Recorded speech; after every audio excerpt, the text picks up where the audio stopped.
कहिले काङ्ग्रेसका पछि दौड, कहिले एमालेका पछि दौड, कहिले माओवादीका पछि दौड, कहिले चाहिँ राप्रपा पछि दौड। देश झन्झन चाहिँ तपाईँको एउटा सङ्कटको दुश्चक्रमा फस्दै जान्छ। अब समस्याको समाधान कहीँ पनि छैन। अहिले त हामी कहाँ पुग्यौँ? देश रहने हो कि होइन भन्ने ठाउँमा हामी 65-63 पछि पनि चाहिँ एकातिर देशको निम्ति चिन्ता गरिरहेका छौँ। तर हामी स्वदेशी छैन। यो समस्या अहिले पनि हामीसँगै पनि छ। हामीलाई उनीहरूले सबै विदेशीकरण गरिसकेका छन्। कहाँ गरेका छन् त भन्छ भने हाम्रो चिन्तनमा विदेशीकरण गरेका छन्, हामीले बोकेको विचारमा विदेशीकरण गरेका छन्, हामीले बोकेका मूल्यमा विदेशीकरण गरेका छन्, हाम्रो जीवन पद्धतिलाई विदेशीकरण गरेका छन्। हामीले आफ्नो पहिचानको खोजी नगरिकन र त्यो पहिचानको प्राप्ति नगरिकन यो लडाइँसँग लड्न सम्भव छैन।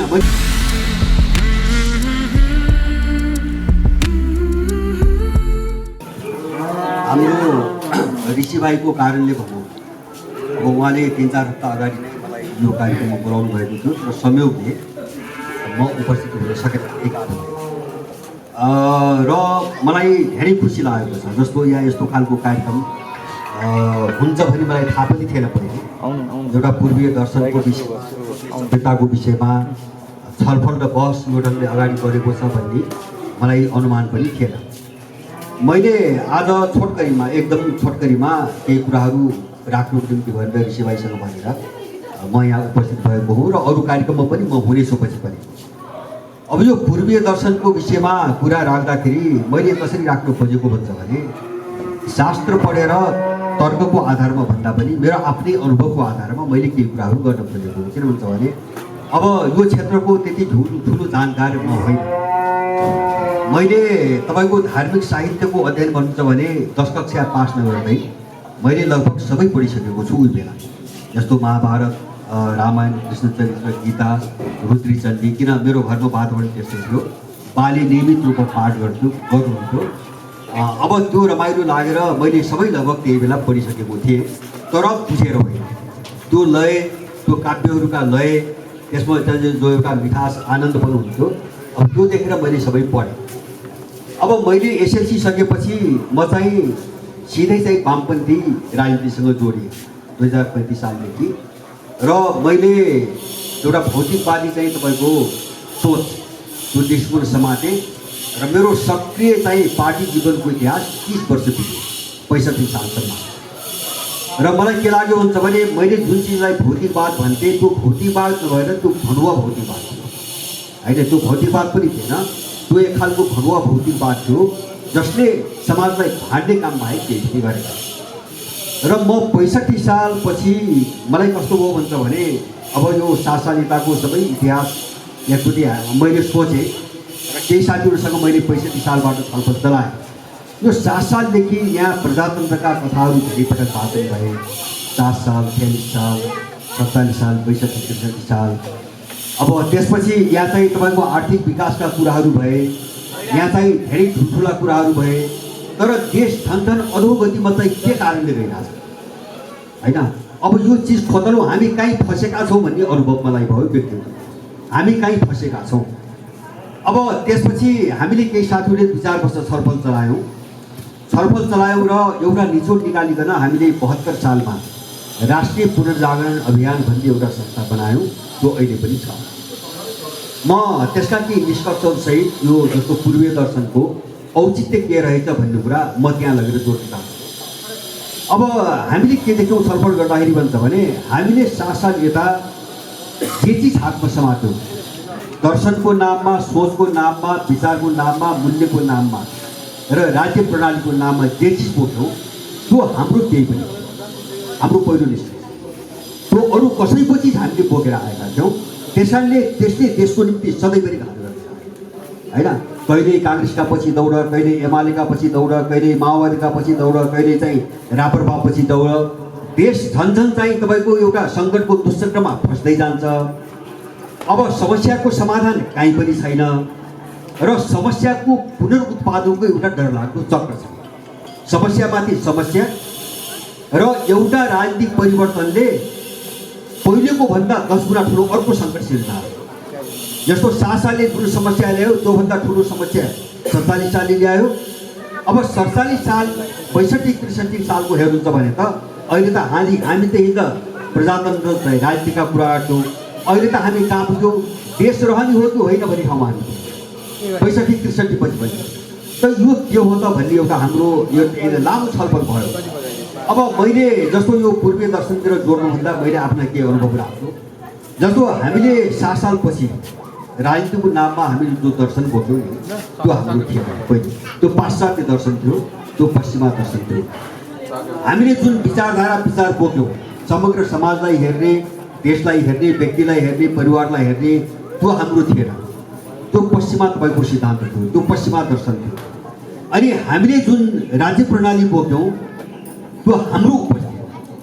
जस्तो यहाँको जलवायु, यहाँको माटोको संस्कृति, यहाँका मानिसहरू, यहाँका चाहिँ तपाईँको सामाजिक सम्बन्ध, यहाँका पारिवारिक सम्बन्धहरू, त्यसमा आधारित राज्य प्रणाली थिएन। यो अरू कसैको आवश्यकतामा बनेको र उनीहरूबाट निर्यात भएको राज्य प्रणाली थियो। हाम्रो यो पनि निष्कर्ष भयो। जस्तो संसदीय प्रजातन्त्र भनी सोच्छौँ हामी, के हो त? यो त बेलायतमा राजा र त्यहाँको संसदका बिचको जो लडाइँ भयो, लामो लडाइँ, त्यो लडाइँपछि भएको सम्झौताको दस्तावेज यो हामीले यहाँ बोकेर अहिले हाम्रो देशमा लादियो, यसलाई लादियो। अब यो चिजले के गरायो, स्कुलिङ कस्तो गरायो त भन्छ भने, जस्तो तपाईँको फिलोसफी विदेशी छ, बाहिरको छ, विचार विदेशी छ, मूल्यहरू विदेशी छन्, राज्य प्रणाली विदेशी छ। अनि यसले हाम्रो प्रवृत्ति स्कुलिङ सबै विदेशीकरण गर्दै गयो र हामी कहाँ पुग्यौँ त भन्छ भने, आफ्नो देशभित्र भएका हर चिजप्रति घृणा गर्ने र विदेशी जो पात्र वा विषयहरू छन् त्यो हर चिजप्रति सम्मान गर्ने एउटा त्यो स्कुलिङ निर्माण हुँदै गयो हामीका। अहिले त्यो अनुभव भयो मलाई। जस्तो तपाईँको मैले प्रत्येक साल मार्क्स जयन्ती मनाउन थालेँ, मनाएँ होइन, मनाएको नराम्रो भन्न खोज्या होइन, तर त्यसले मलाई कहाँ पुर्याइदियो त भन्छ भने पृथ्वीनारायण शाहको निन्दा गर्ने ठाउँ पुर्याइदियो होइन। अब यहाँको परिभाषा तपाईँको बुद्धको कालको त्यत्रो चाहिँ तपाईँको नगर सभ्यता छ, त्यत्रो प्रजातन्त्र छ। पृथ्वीनारायण शाहको तपाईँको काठमाडौँको संस्कृति उनले आत्मसात गरेको कुरा भन्नुहोस्, वा चाहिँ उनले छानेको मान्छे विराज बखितलाई छोडेर भारादारहरूको बहुमतको आधारमा कालु पाण्डेलाई चाहिँ प्रधान सेनापति बनाएको कुरोसम्म यत्रो प्रजातन्त्रको अभ्यास छ। हामीले प्रजातन्त्रको कुरा गर्दाखेरि लिङ्कनको कुरा गर्नुपर्ने भयो। हामीले देशको कुरा सम्झेनौँ, हामीले देश बुझेनौँ। हामी भानुभक्तलाई चाहिँ सामन्तवादी कवि भन्न थाल्यौँ र त्यो सामन्तवादको कट्टर समर्थक लियो टाल्स्टाय र चाहिँ सेक्सपियरलाई हामीले साहित्यका देवता मान्न थाल्यौँ। त यसको स्कुलिङलाई हुनाले हामी सार त पुरै देशद्रोही बनाउँदैन होइन। नागरिकतामा हामी नेपाली, जीवन पद्धति र सोचमा सबै हामी विदेशी। यसरी योजनाबद्ध रूपमा लामो समयदेखि काम भयो र 28 सालको तपाईँको शिक्षा प्रणाली त के गर्यो भन्छ भने हाम्रो जीवन पद्धति पुरै मास्यो होइन। जस्तो हाम्रो खानपान मास्यो, सोच मात्रै होइन, हाम्रो खानपान मास्यो, हाम्रो रहनसहन, हाम्रो जीवनशैली, हाम्रा आचार विचार, हाम्रा सम्बन्धहरू, मूल्यहरू अथवा चाहिँ शिष्टाचार सदाचार सबै चिज मास्यो। किन? त्यो योजनामा ल्याएको थियो शिक्षा प्रणाली। जस्तो अहिलेको निकममा जनशक्ति देख्छौँ नि हामी। अब यो शिक्षा प्रणाली कहाँ हुन्छ भने, मलाई लाग्छ 4 सालपछि नेपालमाथि आक्रमणको अन्तिम कडी थियो यो। अन्तिम जो जगैदेखि उनीहरूले हमला गर्दै आए नि, यसको अन्तिम र सबैभन्दा खतरनाक कडी थियो। र यो कडी कस्तो थियो भन्छ भने, म तपाईँहरूलाई एउटा उदाहरण दिउँ। लर्ड मेकालेको चाहिँ नीतिको आधारमा यो शिक्षा प्रणाली ल्याइएको हो। लर्ड मेकाले भने एउटा ब्रिटिस विद्वान हुन्। उनलाई चाहिँ इस्ट इन्डिया कालमा सम्भवतः 1825-26तिर इन्डियामा त्यत्रो चाहिँ तपाईँको दबदबा चाहिँ उपनिवेश बनाएर पनि त्यहाँका मान्छेहरूलाई किन कन्ट्रोल गर्न सकेन भनेर ब्रिटिसहरूले अध्ययन गर्नको निम्ति उनलाई पठाए र झन्नै 1 दशक उनी उत्तरदेखि दक्षिण पूर्वदेखि पश्चिम भारत घुमे र उनले झन्डै 2000 भन्दा लामो पृष्ठको एउटा रिपोर्ट उनले बेलायतको संसदमा त्यहाँ चाहिँ बुझाए। त्यसको म सार मात्रै भन्न चाहन्छु, मैले शिक्षासँग जोड्न खोजेको। उनले के भने भन्छ भने, मैले 1 दशकभन्दा बढी समय भारतका कुना कन्दरा सबै समाज हेरेँ, मैले त्यहाँ कुनै घरमा ताला लागेको देखेन। मैले कुनै पनि ठाउँमा चोरी भएको मेरो कानले सुनेन। मैले त्यहाँका मान्छेहरूको चेहरामा निधारमा अँध्यारोपन वा निराशापन वा दुःखीपन मैले कहीँ पनि देखेन र असन्तुष्ट मान्छे मैले देखेन। हामीले ती मान्छेलाई कुनै पनि हालतमा हामीले गुलाम बनाउन सम्भव छैन र उसले सुझायो यसको निम्ति एउटै मात्र उपाय छ। उसले के भन्छ भने, हामीले त्यहाँ आफ्नो शिक्षा नीति लागू गर्नुपर्छ र उनीहरूलाई हामीले आफ्नो जनशक्ति उत्पादन गरेर त्यहाँको सभ्यता संस्कृति र संस्कारमाथि आक्रमण नगरिकन ती मान्छेमाथि आधिपत्य चाहिँ जमाउन सकिँदैन उसको निम्ति। र त्यसपछि नेपालमा चाहिँ त्यसैको एउटा कડીका रूपमा नयाँ शिक्षा प्रणाली 28 सालमा लागू भएको हो, जसले नेपाललाई कहाँ पुर्यायो हामी सबैले देखिरहेका छौँ। त्यसैले मैले भन्न खोजेको के हो भन्छ भने हामी देशको निम्ति चिन्ता गरिरहेका छौँ। सुन्नुहोस् है, एकातिर देशको निम्ति चिन्ता गरिरहेका छौँ, तर हामी स्वदेशी छैन। यो समस्या अहिले पनि हामीसँग छ, हामीसँगै पनि छ होइन। जस्तो हाम्रो सोच देशप्रति चिन्ता छ, यो छलफल बस गरिरहेका छौँ, तर हामी आफै सही स्वदेशी छौँ।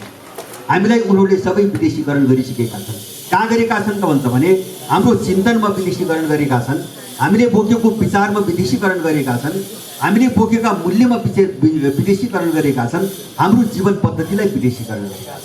त्यसकारणले यसबाट नउम्तिकन हामी तर्कमा यो लडाइँ लड्न सक्दैनौँ। किन मेरो पनि अहिले बुझाइ के भन्छ भने जस्तो कोरोना आएपछि त धेरै छरपष्ट भयो होइन।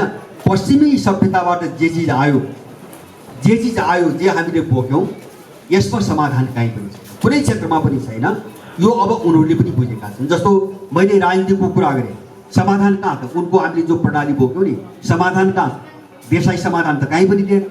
हामीले चिकित्सा शास्त्रमा अझै डाक्टर साहबले भनिसक्नु भयो, चिकित्सा शास्त्र त्यो चाहिँ रोकथाम हो, रोकथाम अवश्य हो तर निदान होइन, रोगको निदान होइन। त्यो समस्या पनि हामीले देख्यौँ। शिक्षा प्रणाली मैले अघि नै भने हामी समस्या बढाइरहेको छौँ यो शिक्षा प्रणालीबाट। बेरोजगारी उनको जनशक्ति उत्पादन गरिरहेछौँ र त्यो पनि अत्यन्तै असक्षम बेरोजगार र काम नलाग्ने जनशक्ति उत्पादन गरिरहेछौँ होइन। चौतर्फी यस्तै छ, राज्य प्रणाली यस्तै छ, सबैतिर यस्तै छ भनेपछि अब यो सबै चिजलाई हेर्दाखेरि समाधान कहाँ छ भन्नेमा जानु पर्यो। जस्तो हाम्रो पूर्वीय दर्शन भनेपछि अब त्यसलाई मैले अलिकति बृहत रूपले बुझ्छु। मैले भने नि त्यो चाहिँ सोच पनि हो, त्यो विचार पनि हो, त्यो जीवन पद्धति पनि हो, त्यो मूल्य मान्यता पनि हो, त्यो व्यवस्था प्रणाली पनि हो होइन। एउटै कोणबाट मात्रै चाहिँ हेरेर यसलाई पुग्दैन भन्ने लाग्छ मलाई। त हाम्रो अहिले समस्या के हो भन्छ भने विशेष गरेर 3टा क्षेत्रमा चाहिँ हामीले ठुलो नक्सानी बेहोऱ्यौँ भन्ने छ। हामी जो पार्टीका पछि लाग्यौँ नि, हामीले 3टा चाहिँ ठुला गल्ती गऱ्यौँ भन्ने चाहिँ मेरो निष्कर्ष छ। पहिलो कुरो, अहिलेको नेपालको जो सङ्घर्ष नि जो हामी कुरा गरिरहेका छौँ यसको नाभिक खोतल्दै जानुभयो भने यो सुगौली सन्धिमा पुग्छ। सुगौली सन्धिपछि नै नेपालको राज्य प्रणालीलाई विदेशीहरूले आफ्नो कन्ट्रोलमा राखे होइन। यो सानो सानो रूपमा, कहिले आर्थिक रूपमा, कहिले सैन्य रूपमा, कहिले के रूपमा देखिँदै अहिले आएर समग्र चाहिँ राज्य प्रणाली गाँजेर अहिले विस्फोटक अवस्थामा पुर्यायो। किन भन्छ भने त्यहाँ त्यो सन्धिबाट हामी एउटा शर्तमा बाँधिएका थियौँ। त्यसैले त्यो युगको अन्त्य नगरिकन अथवा त्यो युगलाई अन्त्य गर्ने रणनीति नबनाइकन हामीले नेपालको यो समस्या हामी हल गर्न सक्दैनौँ। मेरो अनुभव किन भन्छ भने सारा मेकानिजम उनको हातमा छ। मैले भन्न खोजेँ राज्य प्रणालीको मेकानिजम उनको हातमा छ। त्यहाँ व्यक्ति मात्रै गएर केही गर्न सक्ने सम्भावना छैन, अथवा एउटा पार्टी गएर त्यहाँ केही गर्न सक्ने सम्भावना छैन। दोस्रो समस्या मैले अघि नै भने, अब जो हामीले गुमायौँ होइन, विचारको नाममा अथवा चाहिँ त दर्शनको नाममा, मूल्यको नाममा जे गुमायौँ नि, यसको पुनर्जागरण कसरी ल्याउने भन्ने हाम्रो सरकारको दोस्रो कुरा। पुनर्जागरण भनेको हाम्रो पूर्वीय सभ्यताभित्र के थियो होइन, हाम्रो सोच के थियो अथवा हाम्रो विचार के थियो, हाम्रो व्यवस्था प्रणाली कस्तो थियो, हाम्रो जीवन पद्धति कस्तो थियो। हामीले आफ्नो पहिचानको खोजी नगरिकन र त्यो पहिचानको प्राप्ति नगरिकन यो लडाइँसँग लड्न सम्भव छैन। मैले अघि भने पनि एउटा विरोधाभास अहिले पनि छ हामीसँग। मैले भने हामी नयाँपनको कुरा त गरिरहेका छौँ तर हामी मान्छे पुरानै छौँ, अहिले पनि पुरानै छौँ। अब यो पुरानो मान्छेबाट पुनर्जागरणको लडाइँ लड्न सम्भव मैले देख्दिनँ। त्यसैले हाम्रो रूपान्तरणको प्रश्न दोस्रो समस्या होइन। जस्तो यहाँ चाहिँ अब केही साथीहरूले अघि नै कुरो उठाउनुभयो होइन, अरू क्रिस्चियनिटीका कुरा उठाउनुभयो, अरूका कुरा उठाउनुभयो। अब उनीहरूको आफ्नो रणनीति त उनको कुरा भयो, त्यति मात्रै भनेर पुग्दैन भन्ने लाग्छ मलाई होइन। हामीमा समस्या हामी छ। जस्तो म तपाईँलाई एउटा उदाहरण दिन्छु। अहिले हामी जो आफ्नो धर्म संस्कृति भन्छौँ नि, सम्भवतः तपाईँको 10,000मा एउटा परिवार पनि अहिले नेपालमा यस्तो छैन जस्तै बिहान उठ्ने बित्तिकै कुनै आध्यात्मिक चाहिँ तपाईँको गतिविधि गर्छ होइन। म भन्छु यहाँका लोग्ने मान्छेहरू यहाँ हामी जम्मा भएका छौँ, कतिजनाको घर परिवारभित्र बिहान उठ्ने बित्तिकै चाहिँ सामान्य चाहिँ एउटा मानसिक आत्मिक चिन्ता, मलाई त्यो विश्वास छैन। अनि कसरी बच्च चाहिँ संस्कार हाम्रो घरका महिलाहरू, मैले भने समस्या कहाँ छ भन्ने कुरो होइन, जस्तो विरोधी कहाँ खेल्छ हामीले त्यो हेरौँ। हाम्रो तपाईँको घरमा उज्यालो भयो बिहान 4 बज्यो भने 5 बज्यो भने हाम्रो घरका महिलाहरू बम्बईया सिरियलको टिभी खेलेर बम्बईया सिरियल अनि कसरी बच्चा धर्म सक्छ, कसरी बचाउँछौ? जस्तो अरूलाई राजनीतिक भाषामा गाली गरेर संस्कार संस्कृति बढ्दैन। किन भन्छ भने हामीले जे गुमायौँ त्यही भ्याकुमलाई, त्यही खालीपनलाई उनीहरू भरिरहेका छन्। तपाईँ खाली हुन नदिनुहोस्, उनी खेल्ने ठाउँ हुँदैन। त्यस कारणले गर्दाखेरि पुनर्जागरण हामीमा सबै हिसाबले पुनर्जागरण हाम्रो दोस्रो सबभन्दा ठुलो चुनौती हो। र तेस्रो चाहिँ हामीले अनुभव गरेको हाम्रो देशको सन्दर्भमा राष्ट्रलाई पहिलो मानेर, राष्ट्र पहिलो भन्ने एउटा मान्यताका आधारमा हामीले राज्य प्रणालीको खोजी गर्ने भन्ने मेरो तेस्रो कुरा। जस्तो यहाँ कस्तो भयो भन्छ भने यहाँ अरू चिजलाई पहिलो मान्यो, जस्तो साथसाथको स्कुल के हो, यहाँ सत्तालाई पहिलो मान्यो, होइन, सत्तालाई पहिलो मान्यो, संविधानमा दलीय सर्वोच्चतालाई पहिलो मान्यो, राष्ट्र मारे उनीहरू योजनाबद्ध रूपमा मार्दै आएका हुन्। त्यस कारणले हामीले राष्ट्र पहिलो भन्ने सिद्धान्तलाई कसरी स्थापित गर्ने भन्ने तेस्रो समस्या मैले देखेको। त मैले भन्न खोजेको के भन्छ भने हाम्रो राज्य प्रणाली हामी तपसिलका बहसमा नजाउँ। जस्तो यदि पूर्वीय सभ्यता संस्कृति छ, मैले यो विश्व व्यवस्था भन्ने यो भ्राम र काल्पनिक चिजमाथि नै मैले विश्वास गर्दैन, मैले सधैँ विरोध गर्दै आएको। तपाईँको अमेरिका जस्तो ठाउँ, नेपाल जस्तो ठाउँ, चीन जस्तो ठाउँ वा रुस जस्तो ठाउँ कतै केही पनि नमिल्ने, होइन, समाजलाई चलाउने एउटै व्यवस्था प्रणाली हुँदैन। काल्पनिक यो लुटको सिद्धान्त, होइन, एउटै प्रणालीले संसार चल्दैन। संसार आफ्नो ढङ्गले चाहिँ विकास भएको छ, आफ्ना सभ्यता छन्, आफ्ना संस्कार छन्, आफ्ना तैपन छन्, आफ्ना रीतिरिवाज छन्। त्यसैले हाम्रो के हो, मैले सुरुमै भने हाम्रो राज्य प्रणालीमा हामी चाहिँ तपाईँको मलाई के लाग्छ, यदि तपाईँको प्रजातन्त्रकै कुरा गर्नुहुन्छ भने प्रजातन्त्र भनेको के, तपाईँको दल खोलिने कुरा प्रजातन्त्र हो त? प्रजातन्त्र नभए के अरे चाहिँ दल नभए प्रजातन्त्र हुँदैन। अनि ती प्राचीन गणराज्य भने के, अहिलेका भन्दा उन्नत प्रजातन्त्र भन्दा अहिलेको पोलिटिकल साइन्सले पनि पढाउँछ अहिले पनि। त्यसो भए त्यहाँ के दल थिए त? होइन, ग्रिक चाहिँ तपाईँको गणराज्यमा दल थिए, होइन, तपाईँको बुद्धको पालाका जनपदहरू थिए, इन्डियामा त्यत्रो महाजनपदहरू थिए, त्यहाँ चाहिँ तपाईँको दल थिए। प्रजातन्त्र भनेको नागरिकको सर्वोच्चता, उनको समृद्धि र सन्तुष्टिको कुरा हो प्रजातन्त्र। यहाँ चाहिँ तपाईँको एउटा सङ्गठन खोलेर अनि बाकसमा भोट माग्ने तपाईँको कुरालाई प्रजातन्त्र भनिँदैन। यो बहसमा पनि जाउँ हामी, हाम्रो मौलिकपन खोज्ने कुरा गर्दा मैले सबैमाथि पुनर्विचार गर्नुपर्ने आयो। त्यसैले मैले सुरुमै भने हाम्रो देशको जलवायु कस्तो छ, हाम्रो देशको भूगोल कस्तो छ, यहाँ बस्ने मान्छेहरू कस्ता छन्, यहाँका संस्कृतिहरू कस्ता छन् र हामी सबैको आवश्यकता के हो। हामी प्रणाली, यो आधारमा हामी प्रणालीको बिचमा बहस गरौँ।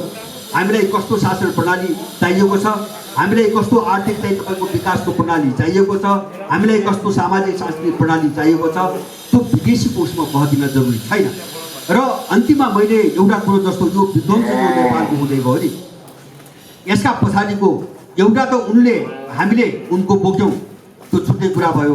अब उनको कति खतरनाक छ पश्चिमाहरूको, उनको कति विध्वंसकारी छ, उनको सभ्यता, उनको दर्शन र उनको विचार कति विध्वंसकारी छ भन्ने म एउटा उदाहरण तपाईँलाई देखाउँछु। युरोपियन र अमेरिकन सभ्यता कस्तो हो भन्छ भने त्यो राष्ट्रको निषेधको चाहिँ एउटा प्रक्रियाबाट बनेको सभ्यता। म तपाईँलाई के उदाहरण दिन्छु, जस्तो युरोपियन राष्ट्र कसरी बने। युरोपियन राष्ट्रहरू जाति निषेधको प्रक्रियाबाट बनेका छन् र एसियाली राष्ट्रहरू समुन्नयको बाटोबाट बनेका छन्। त्यसैले युरोपमा जुन जाति सत्तामा थियो त्यसका विरुद्धमा जुन जातिले सफल विद्रोह गर्यो, त्यो जातिको नामबाट त्यो देशको नाम राखियो। रुस नाम रसियन जातिको नामबाट राखेको नाम हो, होइन। जर्मनी चाहिँ जर्मन जातिको नामबाट राखेको चाहिँ देश हो। अथवा हामी सर्बिया भन्छौँ, त्यो सर्ब जातिको नामबाट छ। त तपाईँ पूर्वीय सभ्यतामा हेर्नुहोस्, कुनै जातिको नामबाट कुनै देशको नाम छैन।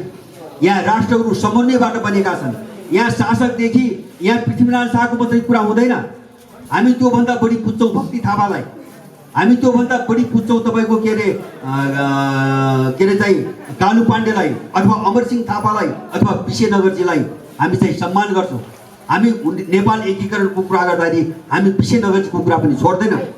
तर त्यस कारणले एसियामा जति राष्ट्र बने पूर्वीय सभ्यतामा तिनलाई नागरिक राष्ट्र भनिन्छ, सबैको समन्वयबाट बनेका छन्। र पश्चिमा राष्ट्रहरू जो बने उनीहरू जातीय राष्ट्र हुन्, जाति निदेशको बाटोबाट बनेका छन्। त्यसकारणले युरोप र अमेरिका जहिले पनि द्वन्द्वग्रस्त छ। जहिले पनि निषेधकारी छ। उनको फिलोसोफी पनि त्यही जगबाट बन्यो। राष्ट्र जसरी बन्यो उनको फिलोसोफी पनि त्यहीबाट बन्यो, उनको आइडियोलोजी पनि त्यहीबाट बन्यो। सबै निषेधकारी छ उनको, एउटै अर्कालाई निषेध गर्ने। त्यसै कारणले संसारका जति पनि ठुला युद्धहरू भए सबै युरोपमा भए। कारण त्यो उनी कति पनि सहिष्णु छैन। दुईटा विश्वयुद्ध पनि युरोपमै भए, त्योभन्दा अगाडि क्षेत्रीय युद्ध पनि युरोपमा भए। किन युरोप सधैँभरि युद्ध र हिंसाको स्रोत छ? किन उनको राष्ट्र निर्माणको जगै त्यही हो, उनको सभ्यताको जगै त्यही हो। त्यो चिज जुन दिन हामीले बोक्यौँ हाम्रो विनाशको श्रृङ्खला त्यहीबाट छ। मैले बुझेको अब यो चिजलाई कसरी हटाउने हाम्रो समस्या यही हो। त्यस कारणले हामीले यसलाई देशव्यापी रूपमा चलाउँ। हामीसँग धेरै चिज थियो हाम्रो, किन हाम्रो अनुभव हो, हाम्रो दर्शन तपाईँको एउटा जीवन पद्धतिमा आधारित हजारौँ वर्षको एउटा अनुभव हो। अनुभवबाट आजको हाम्रो साँच्चै दर्शन भन्छ भने हाम्रो प्रत्यक्ष जीवन पद्धतिबाट, त्यसको अनुभवबाट सिकेको दर्शन हो र त्यसको आधारमा सबै चिज बने। जति बाहिर चाहिँ संरचना बने त्यसको आधारमा, त्यो अनुभवका आधारमा बने। त्यसकारणले यी पूर्ण थिए, त्यसकारणले यी सोचमा पनि पूर्ण थिए। जस्तो हाम्रो वैदिक युगको कुरा गर्छौँ, त्यति मात्र होइन, हाम्रो किराँत कालमा मुन्डुम जस्तो तपाईँको साहित्य छ होइन, बुद्धको त्यत्रो चिन्तन छ, सनातनी चिन्तन छ होइन, त्यसमा पूर्णता छ, धेरै ठुलो पूर्णता छ। किनभने त्यहाँ भौतिक पाटोको साथसाथ त्यहाँ चाहिँ जो आत्मिक पाटो हो नि त्यो बलियोसँग जोडिएको छ, दुईटा बलियोसँग जोडिएको छ। तर पश्चिमी सभ्यताले यो मानेन। पश्चिमी सभ्यताले भौतिकवाद भन्यो, मैले भने भणुवा भौतिकवादको कुरा गर्यो, अनि त्यो एकदमै भोगवादी बन्यो, उपभोक्तावादी बन्यो। भोगवादी कस्तो हुन्छ भने भोगवाद भनेकै अपराधको स्रोत हो।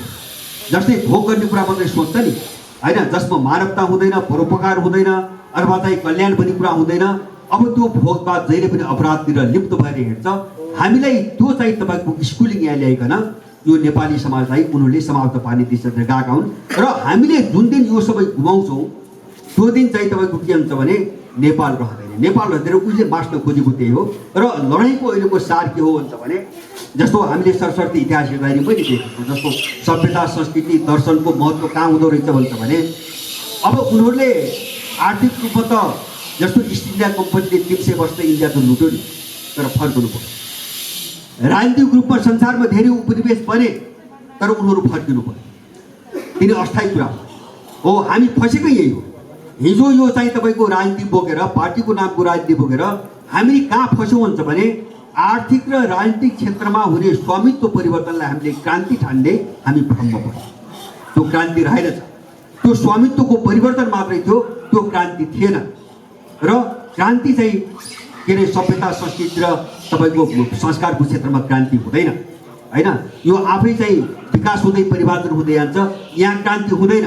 त्यसै कारणले हामी के देख्छौँ, रुसमा पनि 75 वर्ष त कम्युनिस्ट पार्टी शासन गरे हो नि, तर रुसी संस्कृति मर्यो। आज चाहिँ चीनमा त्यत्रो अभ्यास भयो कम्युनिजमको। आज सी जिनपिङले चीनलाई चिनाउन पहिचान, चीनको पहिचान चाहिँ विश्वव्यापी बनाउन अगाडि कन्फ्युसियस राखेर विश्वभरि चाहिँ हिँड्नु परेको छ। र कन्फ्युसियस इन्स्टिट्युट भनेर संसारभरि चाहिँ 50,000को सङ्ख्यामा संस्थाहरू छन्। किन कन्फ्युसियस नभइकन चीन चिनिँदैन? हामी चीन भनेको कन्फ्युसियस बुझ्छौँ होइन, उनको चाहिँ तपाईँको दर्शनले बनाएको चीन। हामी चीन भनेपछि लाओत्से चिन्छौँ, उनको ताओ दर्शनले बनाएको चीन हो। नेपालका पनि त्यस्ता केही मूल्यहरू छन् जसले नेपाल बन्यो र नेपाललाई चिनायो। हामी त्यो गुमाइरहेका छौँ, हामी त्यो गुमाइरहेका छौँ। त्यसै कारणले नेपालमा जो विजातीय तत्त्वहरू हाबी भए सत्तामा, यसको कारण चाहिँ के हो भन्छ भने हामी त्यो आफ्नोपनबाट जो खोक्रो हुँदै गयो नि हो, त्यो खोक्रोपनमाथि उनीहरूले टेकेर सत्ता चलाइरहेका छन्। यो बलियो हुन्थ्यो भने यिनको यति आँट पनि हुँदैन थियो, यिनलाई यति चाहिँ वातावरण पनि हुँदैन थियो। एउटा सौभाग्यवश भनौँ हामी जागेका छौँ, हामी फेरि तर्कमा बुझेका छौँ। अब यिनको सबै चाहिँ हामी चाहिँ विषयवस्तुमा बुझेका छौँ। तर अहिले पनि एउटा समस्या छ, म त्यसलाई जोडेर अन्त्य गर्न चाहन्छु। हामीसँग भएका विकृतिहरू, विसङ्गतिहरू सबै हटाएर हामीले आफ्नो घरमा, प्रत्येकले हाम्रो आफ्नो घरमा र गाउँघरमा एउटा यस्तो अभियान चलाउनुपर्छ ताकि हाम्रो आचरणलाई हामीले पूर्वीय दर्शन र मूल्यसँग जोडौँ। अब त्यो हामी घरबाट सुरु गरौँ, कम्तीमा हामी घरबाट सुरु गरौँ। घरमा कमसेकम बिहान आधा घन्टा मात्रै होइन योगको काम भयो, अथवा प्राणायामको काम भयो, अथवा ओम वाचनको मात्रै काम भयो, अथवा कुनै भजनको मात्रै काम भयो भने पनि मलाई लाग्छ हामी 50% हामी यो लडाइँ जित्न सक्छौँ। 50% सबैका ड्युटो भयो। त्यस कारणले गर्दाखेरि यो समस्यालाई कसरी समाधान गर्ने भन्ने चिजमा हामी जानुपर्छ। हामी समस्या जहाँ छ हामी त्यही लड्नुपर्छ। हामी तर्कमा मात्रै हामी लड्न सक्दैनौँ, यो भ्रमबाट पनि हामी जोगिनुपर्छ भन्ने चाहिँ मेरो लाग्छ। र मेरो अन्तिममा अब यहाँको सभ्यता कति परिष्कृत कति उँचो रहेछ भन्ने कुरा त एउटा उदाहरण भर्खरै त्यो धेरै साथीहरूले भने पनि सुने, त्यो यथार्थ पनि हो। अहिले चाहिँ अमेरिकाको नासाका वैज्ञानिकहरूले एउटा यान छोडे, अहिले छोडे, अलि पनि छोडे। अब सबै भाषाहरू कम्प्युटराइज गरेर एउटा यान छोडे, तर लामो दूरीमा गएपछि सबै भाषासँग सम्बन्ध विच्छेद भयो, तर संस्कृत भाषासँग उनको निरन्तर चाहिँ सम्पर्क रहिरह्यो। र उनीहरू कहाँ निष्कर्षमा पुग्यो भने संसारको पूर्ण भाषा भनेको संस्कृत मात्रै रहेछ, अरू सबै कामचलाउ भाषा हुन्, भाषा नै होइनन्। पूर्ण भाषा प्रत्येक शब्द, प्रत्येक तपाईँको अक्षर र प्रत्येक वाक्यमा एकदम पर्फेक्टपन भएको, पूर्णता भएको भाषा संस्कृत मात्रै हो भनेर अब कम्प्युटरलाई पनि अन्तर्राष्ट्रिय रूपमा एउटा भाषाको रूपमा उनीहरू राख्ने दिशामा गइरहेका छन्। भने यो चिज त हामीले देखिरहेका छौँ अहिले, होइन? जस्तो कोरोनामै पनि यो चिज हामीले देखिरहेका छौँ, उनका सीमाहरू। मलाई त लाग्छ कोरोना जो भन्छ नि, त्यो चाहिँ जस्तो युरोप र अमेरिका जो ढल्यो नि, कोरोनामा जो ढल्यो, रुगा खोकी नै भए पनि जो ढल्यो, यसका पछाडि एउटा गहिरो कारण छ। जस्तो अब हामी त्यसरी सोत्तर किन भएनौँ त? जस्तो यहाँ चिनबाट उठ्नु भएको, चिन सोत्तर किन भएन? चिनको छिमेकी नेपाल सोत्तर किन भएन? अथवा चिनको छिमेकी चाहिँ तपाईँको अर्को देश सोत्तर भएन? किन चाहिँ अमेरिका र युरोपको सोत्तर भएछ भन्दाखेरि त्यो जीवन पद्धतिसँग जोडिएको छ, त्यो खानपानसँग जोडिएको कुरा हो। मलाई त्यस्तो लाग्छ, होइन? जो उनीहरूको कृत्रिम खानपान हो नि, कृत्रिम जिन्दगी हो, सारा प्याकेटमा राखेको, अनि चाहिँ तपाईँको उत्पादन भएको, उद्योग फ्याक्ट्रीभित्र उत्पादन भएको, र अब त्यहाँ कुनै पनि चाहिँ तपाईँको शरीरलाई चाहिने चाहिँ तत्त्वहरू नभएको जुन खानपानको ऐयासी जीवनतिर गए नि, त्यो चिजले उनीहरूको विनाश गर्यो। आज एउटा चाहिँ सामान्य भाइरसले उनलाई ढालेको हो। त्यस कारणले गर्दाखेरि अब यो सबै चिजको निदान कहाँ छ, हामी त्यहाँ खोजौँ र समग्रमा बहसमा जाउँ। मेरो तपाईँहरूलाई अनुरोध, समग्र बहसमा जाउँ, होइन? समग्र बहसमा गयो भने हामी यो समाधान भेट्छौँ। र मलाई लाग्छ यो खोजीको दिशातिर मान्छे गएको छ, आकर्षण धेरै बढेको छ, धेरै मान्छेहरू फर्किरहेका छन्। तर यसलाई व्यवस्थित कसरी गर्ने भन्नेतिर हामी सबै सोचौँ भन्ने कुरा राख्दै, र यो अवसर जुटाइदिनु भएकोमा विशेष गरी भाइ हाम्रो ऋषिप्रति आभार व्यक्त गर्दै मेरा कुरा संक्षिप्त पुर्याउँछु। धन्यवाद।